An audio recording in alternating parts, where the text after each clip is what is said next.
तत्वानुसंधान तत्वानुसंधान ग्रंथामध्ये पान नंबर 379 पेजवर वरून चौथी ओळ शेवटी आलाय शंका. बरोबर. तर आतापर्यंत जीवनमुक्तीसाठी प्रमाण आहे, अर्थात प्रमाणाचा अभाव नाही, म्हणून जीवनमुक्ती ही मानलीच पाहिजे ही गोष्ट सांगितली. त्याचप्रमाणे जीवनमुक्तीचं साधनही आहे, साधनाचा अभाव नाही, म्हणून देखील जीवनमुक्तीचा स्वीकार केलाच पाहिजे. मग त्या जीवनमुक्तीचं साधन काय तर सांगितलं होतं, तत्वज्ञान, वासनाक्षय, मनोनाश या तिघांचं एकत्र दीर्घकालपर्यंत अनुष्ठान केलं, अभ्यास केला तर या पुरुषाला, अनुष्ठान करणाऱ्या पुरुषाला जीवनमुक्ती रूप फलाची प्राप्ती होते ही गोष्ट सांगितली. तर तत्वज्ञानाधिकांचा दीर्घकालपर्यंत अभ्यास करायला सांगितलाय. यावर पूर्वपक्षी शंका करतो. काय म्हणतो पहा शंका. विवेकाधिक साधन चतुष्टयकी प्राप्ती ते अनंतर. विवेकाधिक 4 विवेक, वैराग्य, समाधी, षटक, मोक्षत्व इत्यादी हे 4 साधन प्राप्त झाल्यानंतर तत्वज्ञान की प्राप्ती वाचते. तत्वज्ञान प्राप्त व्हावं याकरिता तो साधन चतुष्टय संपन्न पुरुष काय करतो, संन्यास घेतो. कोणता? विविदिशा. विविदिशा संन्यास तू करिके, आणि विविदिशा संन्यास घेऊन, ज्ञानाच्या इच्छेने संन्यास घेऊन मग पुढच्या साधनांचं तो अनुष्ठान करतो. पुढचे साधन म्हणजे श्रवण मननादी. तर विविदिशा संन्यास कु करिके श्रवण मनन निधिध्यासन कु करणे हारे पुरुष को सो तत्वज्ञान उत्पन्न होवे.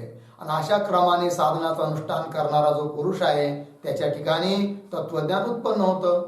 और ता तत्वज्ञान की उत्पत्ती ते अनंतर, तत्वज्ञान उत्पन्न झाल्यानंतर जीवनमुक्ती की प्राप्ती वाचते. जीवनमुक्तीचा विलक्षण आनंद प्राप्त व्हावा याकरिता विद्वत संन्यास कु करिके, विद्वत संन्यास ग्रहण करतो. तत्वज्ञान झाल्यावर जीवनमुक्तीचा विलक्षण आनंद प्राप्त करण्याकरिता विद्वत संन्यास कु करिके तत्वज्ञान, वासनाक्षय, मनोनाश इन तीनों के अभ्यास को करने हारे पुरुष को ता जीवन मुक्ती की प्राप्ती होवे है. आणि विद्वत संन्यास घेतल्यानंतर जो पुरुष तत्वज्ञान, वासनाक्षय आणि मनोनाश या तिघांचा सतत निरंतर अभ्यास करील तर त्या अभ्यास करणाऱ्या पुरुषाला जीवनमुक्तीची प्राप्ती होते असा आतापर्यंतचा अर्थ सांगितला. असं बोलतोय शंका करणारा. ठीक आहे, पण त्याच्यातून त्याला आणखीन काय शंका घ्यायची आहे ते पुढे देऊ राहिले. प्राप्ती होवे या प्रकार का अर्थ पूर्व कळणे ते सिद्ध होवे है. म्हणजे आतापर्यंत जे चिंतन झालं त्याच्यातून असा एवढा अर्थ निघाला, सिद्ध होवे. तहा त्यामध्ये श्रवण मननादिकोते अनंतर, श्रवण मननादिकानंतर अनंतर तत्वमस्याधिक प्रमाणजन्य, तत्वमस्याधिक प्रमाणापासून उत्पन्न तत्वज्ञान का अभ्यास किस प्रकार का होवे. श्रवण मननादिकापासून श्रवण मननादिक केल्यानंतर तत्वमसी अधिक महावाक्य श्रवण केल्यानंतर त्या प्रमाणापासून उत्पन्न होणारे जे तत्वज्ञान, त्या तत्वज्ञानाचा अभ्यास तुम्ही करायला पुन्हा सांगितला तर नंतर पुन्हा त्याचा अभ्यास कशा प्रकारचा होणार, त्या अभ्यासाचं स्वरूप काय असणार अशी शंका आहे. तत्वज्ञान का अभ्यास किस प्रकार का होवे है. तहा प्रथम ज्ञानवान पुरुष को तिस तत्वज्ञान की कर्तव्यता ही संभवती नाही. आहे ना, अभ्यास करायचा आहे परंतु त्याला त्या ज्ञानी पुरुषाने तत्वज्ञान संपादन केलं पाहिजे असं म्हणता येणार नाही, कारण तत्वज्ञान तर त्याला प्राप्त झालेलंच आहे. तहा प्रथम ज्ञानवान पुरुष को तिस तत्वज्ञान की कर्तव्यता ही संभवती नाही, की तत्वज्ञान आता मला प्राप्त करायचं आहे, ते माझं कर्तव्य आहे अशी कर्तव्यता संभवत नाही. का बरं, काहे ते, कारण सो तत्वज्ञान महावाक्य रूप प्रमाण का फलरूप होणे ते पूर्व सिद्ध ही है. कारण ज्ञान झालंय, त्याला ज्ञानवान आहे तो, आणि म्हणून महावाक्यरूप प्रमाणापासून प्रमाणाचं फल म्हणून तत्वज्ञान तर त्याला प्राप्तच झालेलं आहे. म्हणून ज्ञान झाल्यावर आता मला तत्वज्ञान प्राप्त करायचं आहे अशी कर्तव्यता ज्ञानाच्या ठिकाणी राहणं शक्य नाहीये. का बरं? तर कर्तव्यता त्या गोष्टीची असते की जी गोष्ट अप्राप्त असते. अप्राप्त वस्तूबद्दल म्हणू शकतो की मला संपादन करणे योग्य आहे, पण जी प्राप्त झाली आहे तिला पुन्हा प्राप्त करण्याकरिता काही प्रयत्न होतात का? नाहीये. असिद्ध वस्तू की कर्तव्यता होवी आहे. जी वस्तू असिद्ध आहे, अप्राप्त आहे, तिच्या बाबतीत कर्तव्यता असते. सिद्ध वस्तू की कर्तव्यता होती नाही. पण जी गोष्ट सिद्ध आहे म्हणजे अगोदरच प्राप्त झालेली आहे, पुन्हा तिच्याविषयी कर्तव्य राहत नाही. आणि आपली चर्चा चालू आहे ज्ञानवानाची, आहे की नाही? कारण ज्ञानवान हाच जीवनमुक्तीचा अधिकारी आहे असं तुम्ही सांगितलं. आणि त्या ज्ञानी पुरुषाने जीवनमुक्ती प्राप्त होण्याकरिता तत्वज्ञान, वासनाक्षय, मनोनाश याचा निरंतर अभ्यास करावा हेही तुम्ही सांगितलं. पण तत्वज्ञानाचा अभ्यास करायचा म्हणजे नेमकं काय? ते तर त्याला ते तत्वज्ञान तर त्याला कर्तव्य नाही आहे, कारण ते त्याला प्राप्तच आहे. और सो ज्ञान विषयरूप वस्तू के अधीन होवे. दुसरी गोष्ट ते ज्ञान म्हटलं की ज्ञान हे प्रमाण आणि वस्तूच्या अधीन असतं. सो ज्ञान विषयरूप वस्तू के अधीन होवे याते. म्हणून सो ज्ञान करने को वा नहीं करने को वा अन्यथा करने को शक्य होता नाही. ते जे प्रमाणांच्या अधीन विषय आणि प्रमाणाच्या अधीन असणारं ज्ञान ते आता मी संपादन केलं पाहिजे किंवा नाही संपादन केलं पाहिजे किंवा अन्य रूपाने केलं पाहिजे असं काहीही करता येणं शक्य नाही आहे. याते सो ज्ञान करने को वा नहीं करने को वा अन्यथा करने को शक्य होता नहीं. याते म्हणून ता ज्ञान की कर्तव्यता संभवती नाही. म्हणून ज्ञान मला आता संपादन करायला पाहिजे अशी कर्तव्यता ज्ञानाच्या ठिकाणी राहणं शक्य नाही आहे. इस प्रकार ता ज्ञानवान पुरुष को ज्ञान के साधन रूप श्रवणादिकों की भी कर्तव्यता युक्त नहीं है. बर, ज्ञानाचं साधन जे श्रवण मननादिक आहे तेही त्याला कर्तव्य नाही आहे, कारण श्रवण मननादिक त्याने अगोदरच केलेले आहे. आणि त्या श्रवण मननादिकाचं फल जे तत्वज्ञान ते तर त्याला प्राप्त झालेलं आहे. म्हणून श्रवणादिक सुद्धा त्याला करण्याचे विषय राहिलेले नाहीत. इस प्रकार का ज्ञानवान पुरुष को ज्ञान के साधन रूप श्रवणादिकों की भी कर्तव्यता युक्त नहीं है. जिस कारण ते ज्यामुळे की फलरूप ज्ञान के उत्पन्न हुए. श्रवणादिकाचं फल काय? तत्वज्ञान. फलरूप ज्ञान के उत्पन्न हुए तीन श्रवणादिकों का अनुष्ठान व्यर्थ ही है. त्या श्रवणादिकाचं अनुष्ठान काय आहे? मग व्यर्थ आहे, कारण त्याचं फल त्याला प्राप्त झालेलं आहे. फल प्राप्त झाल्यानंतर जर पुन्हा त्या गोष्टीचं अनुष्ठान करील तर ते अनुष्ठान करणं काय आहे? जी व्यर्थच आहे. जिस कारण ते फलरूप ज्ञान के उत्पन्न हुए तीन श्रवणादिकों का अनुष्ठान व्यर्थ ही है. याते म्हणून उत्पन्न हुए तत्वज्ञान का अभ्यास निरूपण होई सकता नाही. एकंदरीत त्या ज्ञानी पुरुषाच्या ठिकाणी तत्वज्ञान झालेलं आहे, तत्वज्ञान त्याला प्राप्त झालेलं आहे श्रवणादिक करून, आणि पुन्हा त्या तत्वज्ञानाचा अभ्यास तुम्ही करायला सांगितला. पण त्या अभ्यास कसा करायचा? काय करायचा? अभ्यास करायचा. तत्वज्ञानाचा अभ्यास करायचा म्हणजे नेमकं काय करायचं याचंच निरूपण करता तुम्हाला येणार नाही. आणि तत्वज्ञान, वासनाक्षय, मनोन्यास या तिघांचा निरंतर अभ्यास केल्याशिवाय तर जीवनमुक्ती प्राप्त होत नाही तुम्ही बोलता. आणि जीवनमुक्ती प्राप्त होण्यासाठी ह्या तिघांचा अभ्यास सांगितलाय. त्यात जे तत्वज्ञान आहे त्या तत्वज्ञानाचा अभ्यास म्हणजे नेमकं काय याचंच निरूपण करता येणं शक्य नाही. कोण बोलतोय? पूर्वपक्ष. याते उत्पन्न हुए तत्वज्ञान का अभ्यास निरूपण होई सकता नाही. ही झाली शंका. लागलं. आता उत्तर देतात सिद्धांती. समाधान. श्रवणादिको ते उत्पन्न भया जो अहम ब्रह्मास्मी या प्रकार का तत्वज्ञान है. बरोबर एवढं की त्या महापुरुषाने, ज्ञानी पुरुषाने श्रवण मनन इत्यादी का साधना करून त्याच्या ठिकाणी अहम ब्रह्मास्मी अशा स्वरूपाचं तत्वज्ञान उत्पन्न झालेलं नाही. श्रवणादिको ते उत्पन्न भया जो अहम ब्रह्मास्मी या प्रकार का तत्वज्ञान है. ता तत्वज्ञान का यह ही अभ्यास है त्या तत्वज्ञानाचा हाच अभ्यास आहे. कोणता बरं सांगताय की जो कोई भी प्रकार करके ता ब्रह्मात्म तत्व का पुन्हा पुन्हा चिंतन करणं, हाच त्याचा अभ्यास आहे.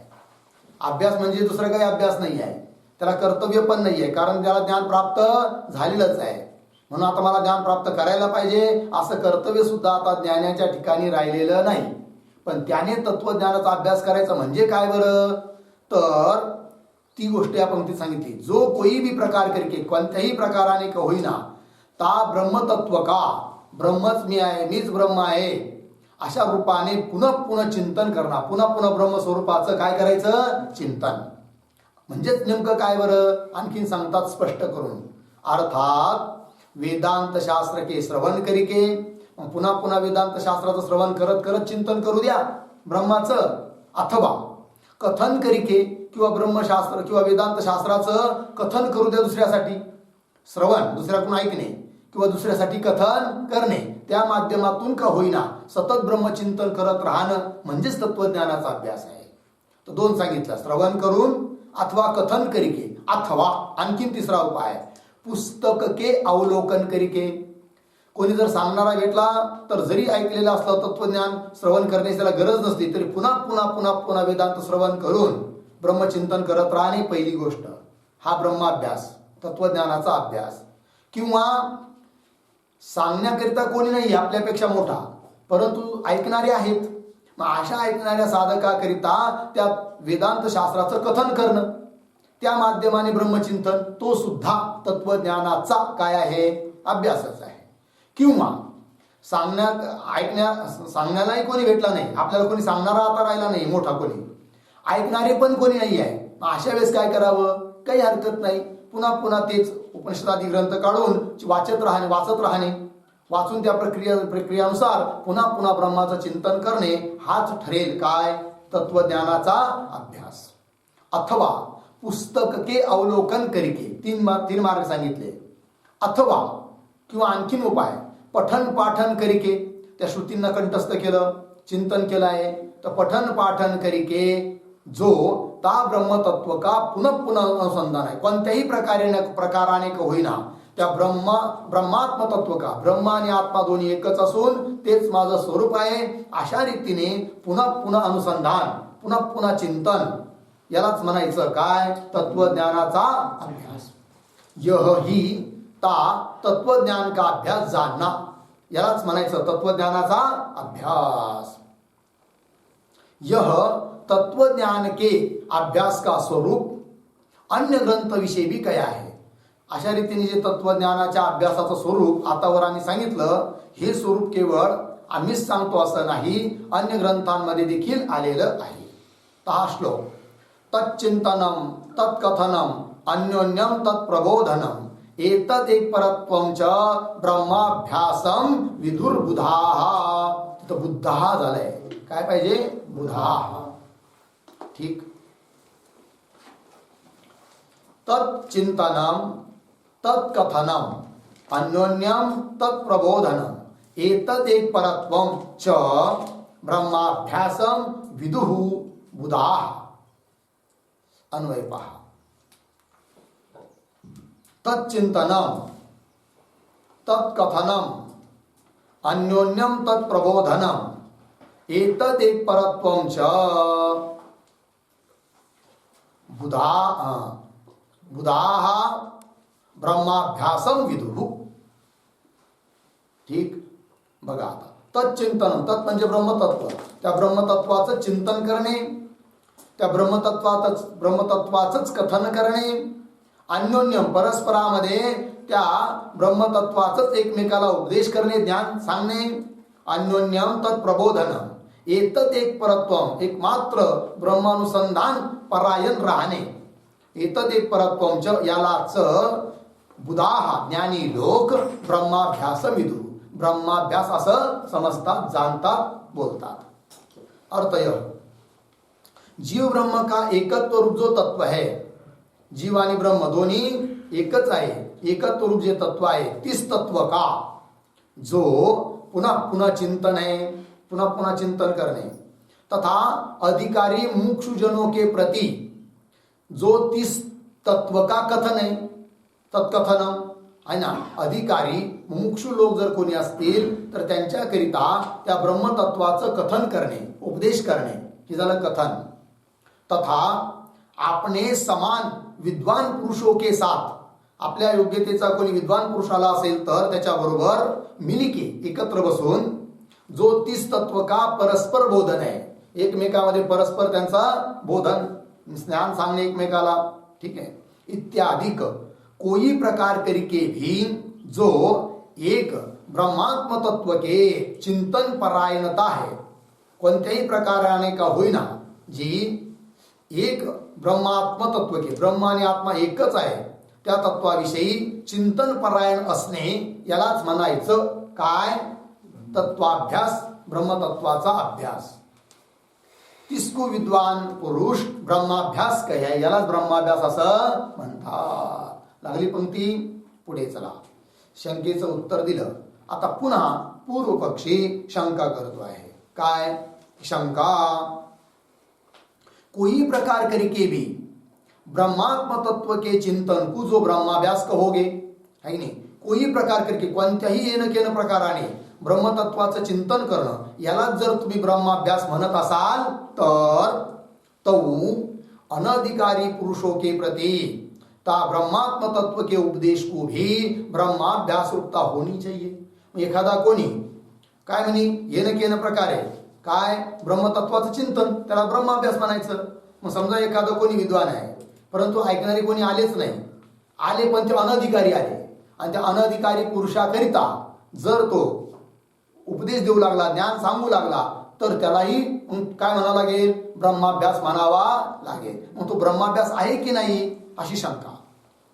बघा, तो अनधिकारी पुरुषों के प्रति ता ब्रह्मतत्व के उपदेश को भी, अनधिकारी पुरुष आहे आणि त्यांना ब्रह्मतत्वाचा उपदेश केला तर त्या उपदेशाला सुद्धा ब्रह्माभ्यास रूपता होनी चाहिए, त्यालाही ब्रह्माभ्यास असं म्हणायला पाहिजे. परंतु त्याला ब्रह्माभ्यास म्हणणं योग्य नाहीये, कारण अनधिकाऱ्याला उपदेश करू नये असं शास्त्र सांगतं. ऐसी शंका के निवृत्त करणे वास्ते, ऐसी शंका के निवृत्त करणे वास्ते, अशी शंका उपस्थित झाली असता त्या शंकेला निवृत्त करण्याकरिता अब प्रसंगते ता ब्रह्म विद्या के अधिकारी का तथा अनधिकारी का निरूपण करे है. ठीक आहे ना.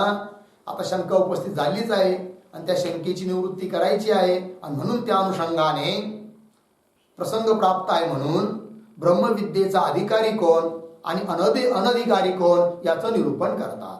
आणि अधिकारी अनधिकारी कळाला तर अधिकाऱ्याला उपदेश करावा, अनधिकाऱ्याला करू नये ही सांगण्यात येईल. अधिकारी का तथा अनधिकारी का निरूपण करे है. तहा जो पुरुष विवेकाधिक चतुष्टय साधनों करिके संपन्न होवे, ज्या आता अधिकारी कोण आहे ब्रह्मविद्येचा ते सांगतात की सर्वात अगोदर काय असले पाहिजे, विवेकादी 4 साधन असले पाहिजे. विवेकादी 4 साधन म्हणजे कोणते, विवेक, वैराग्य, समाधी षटक आणि मुमुक्षुत्व, या 4 साधन युक्त मनुष्य असला पाहिजे. पहिली गोष्ट, जो पुरुष विवेकाधिक चतुष्टय साधनों करिके संपन्न होवे है तथा नम्रता वाला होवे. 4 साधन असून जर नम्र नसेल, अहंकारी असेल तर तो सुद्धा ब्रह्मविद्येचा अधिकारी नाही.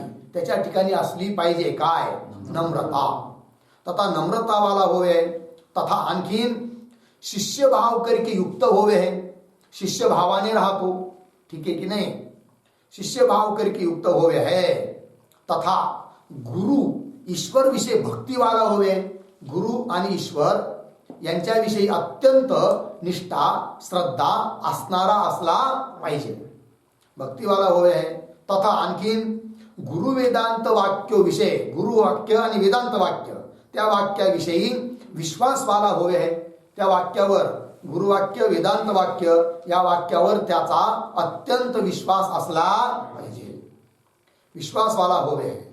सो पुरुषही ब्रह्मविद्या का अधिकारी होवे, तोच पुरुष ब्रह्मविद्येचा काय आहे, अधिकारी. ऐसे अधिकारी पुरुष के प्रति ही तत्ववेत्ता पुरुष ने ब्रह्म विद्या का उपदेश करना. असा अधिकारी पुरुष असेल तर त्याच्याकरिताच काय, ब्रह्म तत्ववेत्या पुरुषाने ब्रह्मविद्येचा उपदेश करावा अधिकारी पुरुषाला. जर अधिकारी नसेल तर त्याला ब्रह्मविद्या ही सांगू नये. और ऐसा अधिकारी पुरुष ही ता ब्रह्मविद्या के श्रवणादि को ते आत्मज्ञान को तथा मोक्ष को प्राप्त होवे. जर ऐकणारा आत्ता सांगितलेल्या प्रमाणे अधिकारी पुरुष असेल तरच त्याला ब्रह्मविद्या प्राप्त होते आणि ब्रह्मविद्या प्राप्त होऊन मोक्षाची प्राप्ती होते. पंक्ती पहा. और ऐसा अधिकारी पुरुष ही ता ब्रह्मविद्या के श्रवणादि को ते ब्रह्मविद्याचे श्रवण केल्याने आत्मज्ञान त्याला प्राप्त होतं. तर त्याचप्रमाणे मोक्ष प्राप्त होतो. ठीक आहे. आणि जर अनधिकारी असेल कितीही वर्ष जरी श्रवण केलं तरी त्याला ज्ञानही प्राप्त होत नाही आणि मोक्षही प्राप्त होत नाही. बरं अनधिकारी असल्यामुळे त्याचा विपरीतच दुसरा काही निश्चय होऊ शकतो आणि तो वाम मार्गाला सुद्धा लागू शकतो. म्हणून अनधिकाऱ्याला उपदेश करू नये, अधिकाऱ्यालाच उपदेश करावा. इसी अर्थ को म्हणजे ही गोष्ट अधिकाऱ्यालाच उपदेश करावा तरच तो ब्रह्माभ्यास ठरेल. अनधिकाऱ्याला उपदेश केला तर तो ब्रह्माभ्यास ठरणार नाही. झालं. आणि अधिकाऱ्यालाच उपदेश करावा ही गोष्ट आम्ही केवळ आमच्या मनाने सांगतो असं नाही, तर याकरिता शास्त्र प्रमाण आहे. काय प्रमाण आहे सांगतात. इसी अर्थ को सांगत आहे शास्त्र श्रुती. तस्मै स विद्वान उपसन्नाय प्राह इति सम्यक प्रशांत चित्ताय शमान्विताय पूर्णविराम. इथं उद्धरण चिन्ह बंद. ही एक श्रुती इथं संपली.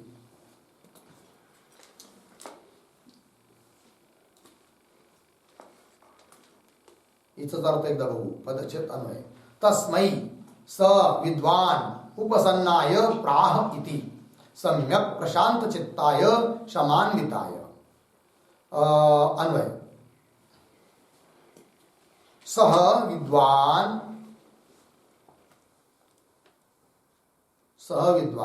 तस्मै उपसन्नाय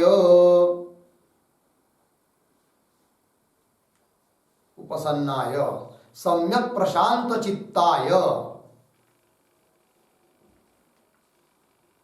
शमान्विताय प्राह इति. ठीक. अर्थ पहा.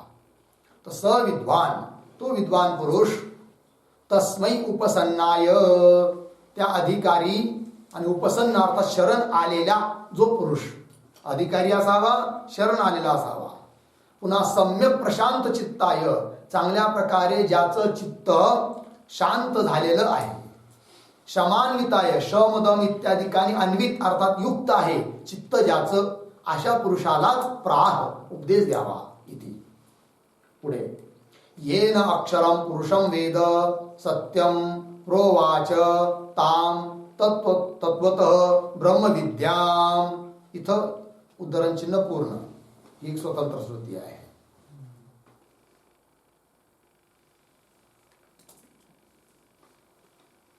येन अक्षरम पुरुषम वेद जेणेकरून त्या अक्षर स्वरूप पुरुषाला जाणेल. सत्यम प्रोवाच आहे की नाही. ताम तत्वत ब्रह्मविद्याम ही श्रुती आहे. पुढे दुसरे उद्धरण चिन्ह दुसरी श्रुती. तस्मै इथून. तस्मै मृदित कषायाय तमस पारम दर्शयति भगवान सनत कुमार. उद्धरण चिन्ह बंद. अन्वय या शेवटच्या श्रुतीचा. भगवान सनत कुमार तस्मै मृदित कषायाय तमस पारम दर्शयति. अर्थ पहा. भगवान सनत कुमार तस्मै मृदित कषायाय त्या अधिकारी पुरुषाला कसा तो की मृदित कषायाय ज्याचे कषाय अर्थात दोष नष्ट झालेले आहेत अशा पुरुषाला तमस पारम दर्शयति. तम अज्ञान अविद्येच्या पलीकडे असणारं ब्रह्मतत्व त्याचं दर्शन करवितात. इत्यादी श्रुतिया कथन करे है. इत्यादी श्रुती कसं कथन करतात कशाला. इसी अर्थ को इत्यादी श्रुतिया कथन करे है की नाही. अधिकारी पुरुषालाच ब्रह्मविद्या द्यावी हा अर्थ या आत्ता 2-3 सांगितल्या श्रुती, त्या श्रुतीने सुद्धा हा अर्थ सांगितलेला आहे. इत्यादी श्रुती या कथन करे है. लागलं. तहा इसी अर्थ कु, याच अर्थाला आणखीनही प्रमाणाने सांगतात. इसी अर्थ कु य इदं परमं गुह्यं मद्भक्तेष्वभिधास्यति भक्तिं मयि परां कृत्वा मामे वैशत्य संशयः. गीतेचं प्रमाण देतात. भगवान श्रीकृष्णाने सुद्धा सांगितलं आहे की अर्जुना, मी जे तुला हे ज्ञान दिलं, हे ज्ञान अत्यंत गुह्य आहे, सर्वात श्रेष्ठ आहे. परंतु हे ज्ञान कुणालाही भलत्या सलत्याला सांगू नये. योग्य अधिकारी पुरुषालाच या ज्ञानाचा उपदेश करावा. तर पंक्ती पहा पदच्छेद श्लोकाचा. यह इदं परमं गुह्यं मद्भक्तेषु अभिधास्यति भक्तिं मयि परां कृत्वा माम एव एष्यति असंशयः. अन्वय. यह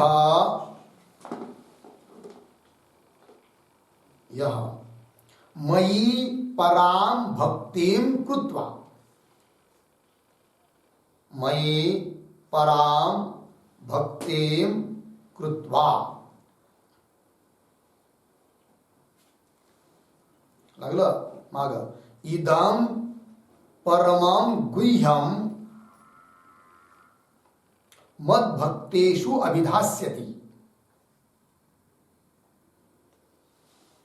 पुढे अध्यारोत्सह असंशयः माम एव एष्यति. असंशयः माम एव एष्यति. अर्थ पहा. भगवान म्हणतात की यह जो कोणी मयी पराम भक्तिम कृत्वा, माझ्यावर मुझ परमात्म्याच्या ठिकाणी, परमात्मा स्वरूप माझ्या ठिकाणी नितांत भक्ती, श्रद्धा, प्रेम ठेवून करून इदं परमं गुह्यं, हे गीताशास्त्र रूपी परम गुह्य ज्ञान मद्भक्तेषु अभिधास्यति, माझ्या भक्तामध्ये या ज्ञानाचा प्रचार करतो, सांगतो, प्रतिपादन करतो. अभिधास्यति स, असा तो महात्मा, या ज्ञानाचा प्रचार प्रसार करणारा. असंशय, बिलकुल संशय न घेता माम एव येष्यति, माझ्या स्वरूपालाच तो प्राप्त होतो. है की नाही?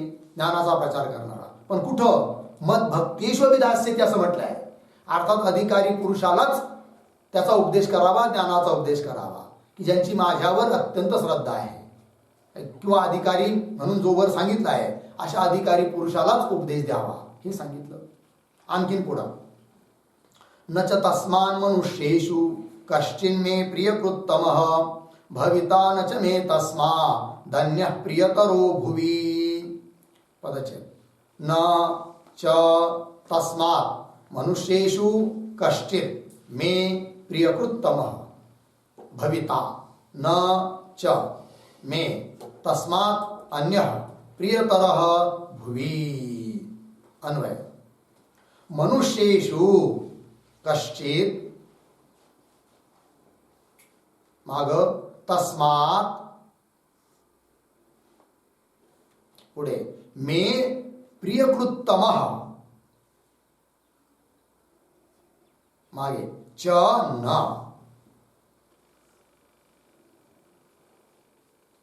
पुढे तस्मात्,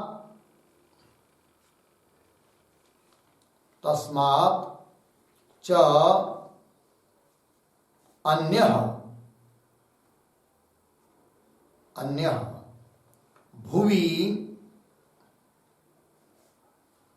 मे प्रियतरः,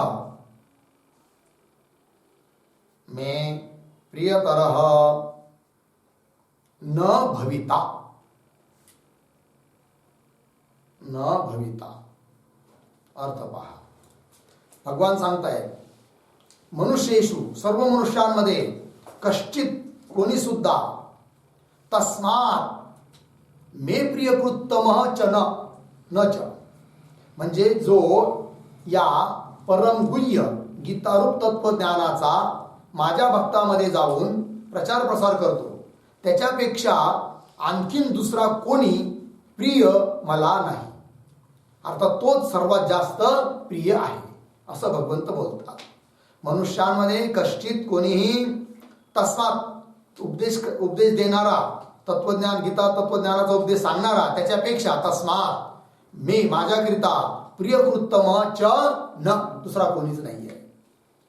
लागलं पुढे आणखीन तस्मात असा जो उपदेश देणारा आहे त्याच्यापेक्षा च अन्य, त्याच्यापेक्षा आणखीन दुसरा भुवी या भूतलावर मी प्रियतर, मला प्रियतर भविता न भविता, त्याच्यापेक्षा दुसरा कोणी मला प्रिय दुसरा कोणी होईल भविष्यात असंही नाही आहे. वर्तमान काळात सुद्धा त्याच्यापेक्षा जास्त प्रिय मला दुसरा कोणी नाही. भविष्यात त्याच्यापेक्षा दुसरा कोणी जास्त प्रिय होईल असंही नाही आहे. तोच माझ्यासाठी सर्वात जास्त प्रिय आहे. कोण? की जो ब्रह्मविद्येचा उपदेश माझ्या भक्तामध्ये, श्रद्धावान अधिकारी पुरुषामध्ये जाऊन ब्रह्मविद्येचा उपदेश करतो. त्याच्यापेक्षा दुसरा श्रेष्ठ, त्याच्यापेक्षा दुसरा प्रिय माझ्यासाठी कोणीच नाही असं भगवंत सांगतात. ठीक आहे. अर्थात एकंदरीत काय झालं, अधिकारी पुरुषालाच ब्रह्मविद्येचा उपदेश केला जातो, केला पाहिजे इत्यादिक गीता वचन भी कथन करे. अधिकारी पुरुषालाच उपदेश करावा ही गोष्ट गीतेने सुद्धा सांगितलेली आहे. और जो पुरुष पूर्वोक्त अधिकारी के लक्षणों ते रहित है, पण जो कोणी पुरुष वर सांगितलेले जे अधिकाऱ्याचे लक्षण आहे त्या अधिकार्याच्या लक्षणाने काय आहे? रहित. जो पुरुष पूर्वोक्त अधिकारी के लक्षणों ते रहित है सो पुरुष अनधिकारी कया जावे. अशा पुरुषाला काय म्हणायचं? अनधिकारी. ऐसे अनधिकारी पुरुष के ताई, असा जो अनधिकारी पुरुष आहे त्याच्याकरिता तत्ववेत्ता पुरुषने ब्रह्मविद्ये का उपदेश नाही करणार. तत्ववेत्ता जरी असला, ज्ञानी असला तर त्याने ब्रह्मविद्येचा उपदेश करावा जरूर, पण कुणाकरता? अधिकारी पुरुषाकरिता. अनधिकाऱ्याला उपदेश करू नये. अनधिकाऱ्याला उपदेश केला तर पालथ्या गड्यात पाणी अशी स्थिती होईल. लाभ ऐकणाऱ्याला काहीही होणार नाही. आणि जर का त्याचा वेगळा काही विपरीत निश्चय झाला तर त्याचा दोष सांगणाऱ्यालाही लागेल, कारण अनधिकाऱ्याला उपदेश केलाय असा अर्थ. ब्रह्मविद्ये का उपदेश नहीं करना अनधिकार्याला. पुढे और ऐसा अनधिकारी पुरुष ता ब्रह्मविद्या को श्रवण करता हुआ भी, कदाचित कोणी एखादा अनधिकारी पुरुष असेल आणि ब्रह्मविद्याचं श्रवण करू लागला, मग त्याला काही लाभ होईल की नाही? पहा सांगतात. ऐसा अनधिकारी पुरुष ता ब्रह्मविद्या को श्रवण करता हुआ भी आत्मज्ञान को तथा मोक्ष को प्राप्त होता नहीं. त्याला आत्मज्ञानही प्राप्त होत नाही आणि मोक्षही प्राप्त होत नाही. यह अर्थ भी, हा अर्थ सुद्धा आम्ही आमच्या मनाने सांगतो असं नाही, तर याच्याकरिता श्रुती इत्यादी प्रमाण आहे ते सांगतात. यह अर्थ भी वेदांते परमं गुह्यम पुराकल्पे प्रचोदितम ना प्रशांताय न अप्रशांताय दातव्यम न अपुत्राय अशिष्याय वै पुनः इत्यादी श्रुती वचनो करिके सिद्ध आहे. श्रुतीने सुद्धा ही गोष्ट सांगितलेली आहे. ही श्रुती आहे.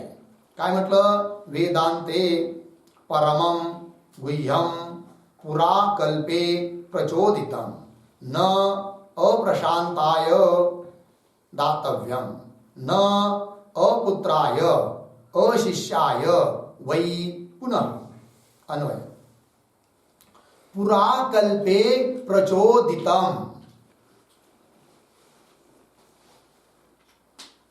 वेदांते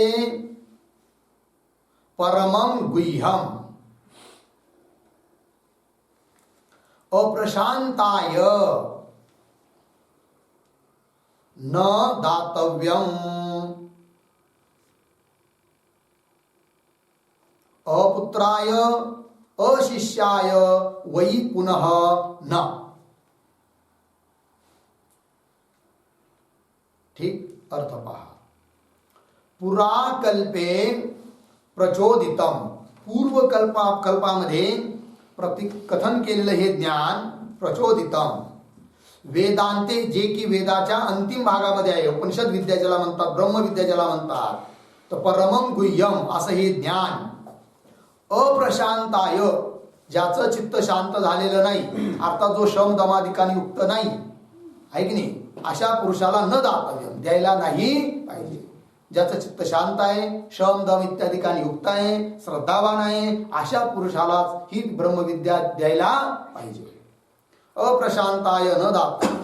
अपुत्राय, जर कोणी अपुत्र असेल, संबंधाने पाहिलं तर पुत्र आहे पण त्याचा व्यवहार पुत्रासारखा नसेल, तसं पाहिलं तर शिष्य आहे पण शिष्यासारखा वागत नसेल, तर त्याला सुद्धा ही ब्रह्मविद्या नाही द्यायला पाहिजे, असं आहे.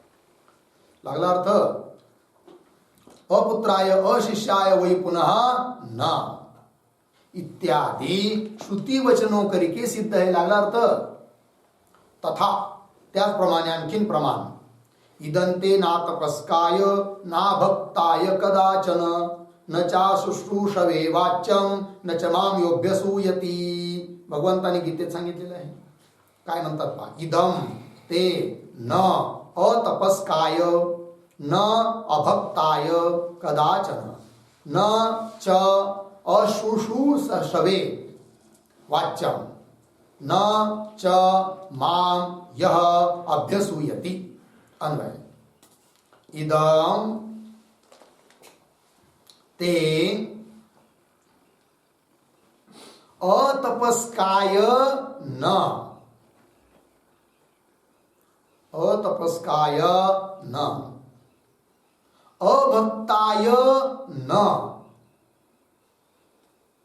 अभक्ताय न पुढं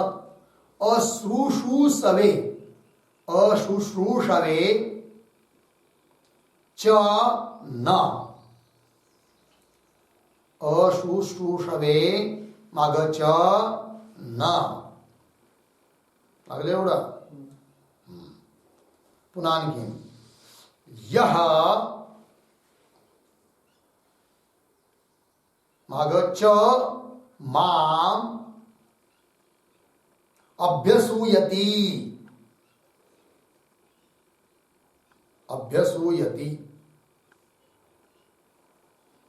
कदाचन न वाच्यम. कदाचन न वाच्यम. अर्थ पहा एक एक गोष्टीचा.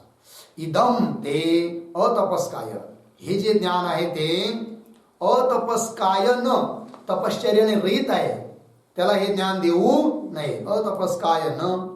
अभक्ताय न, अभक्त असेल त्यालाही हे ज्ञान देऊ नये. आणखीन काय हो तर पहा पुढे.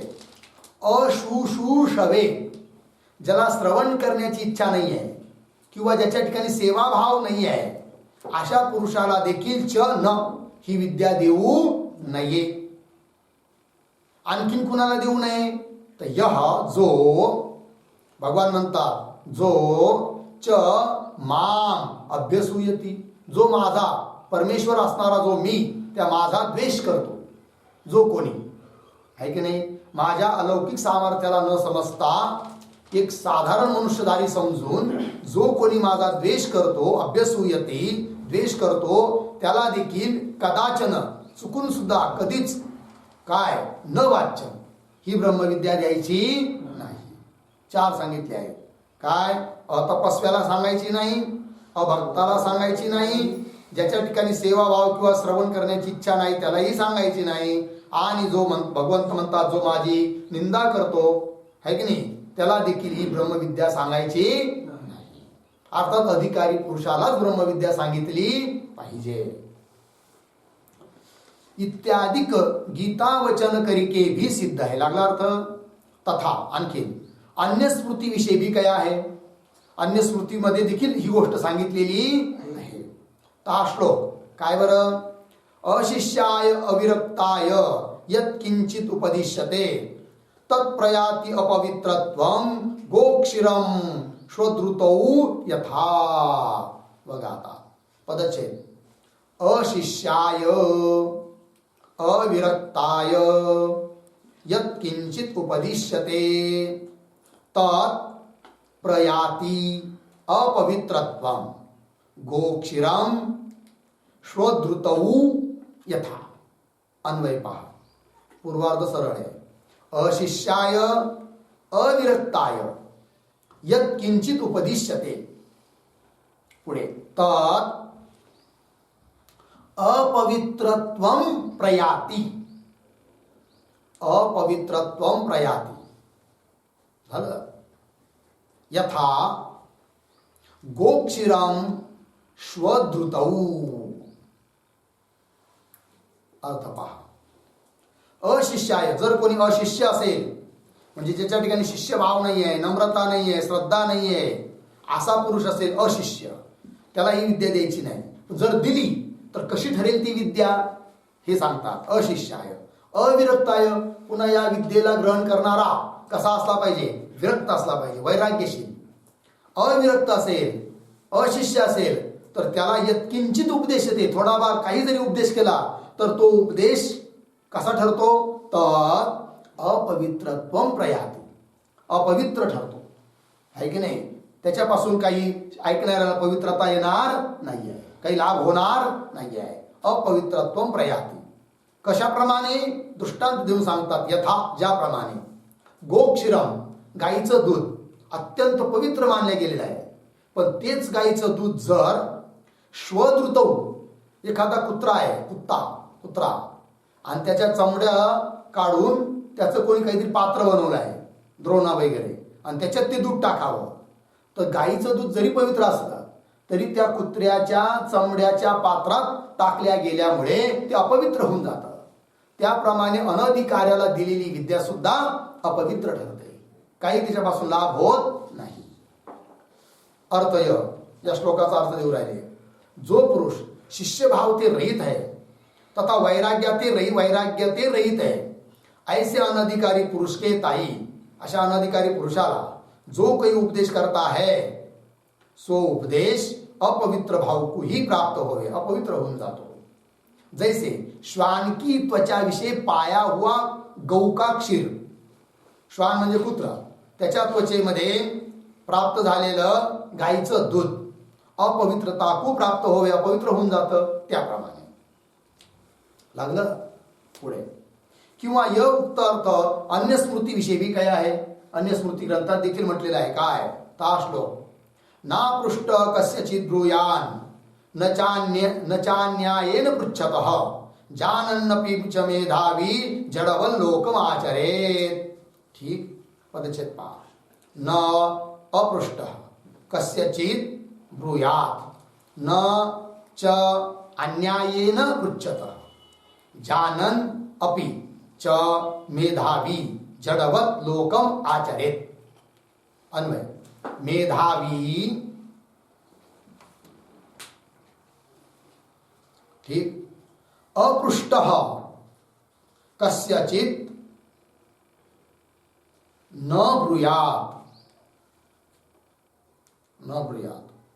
च अन्यायेन पृच्छतः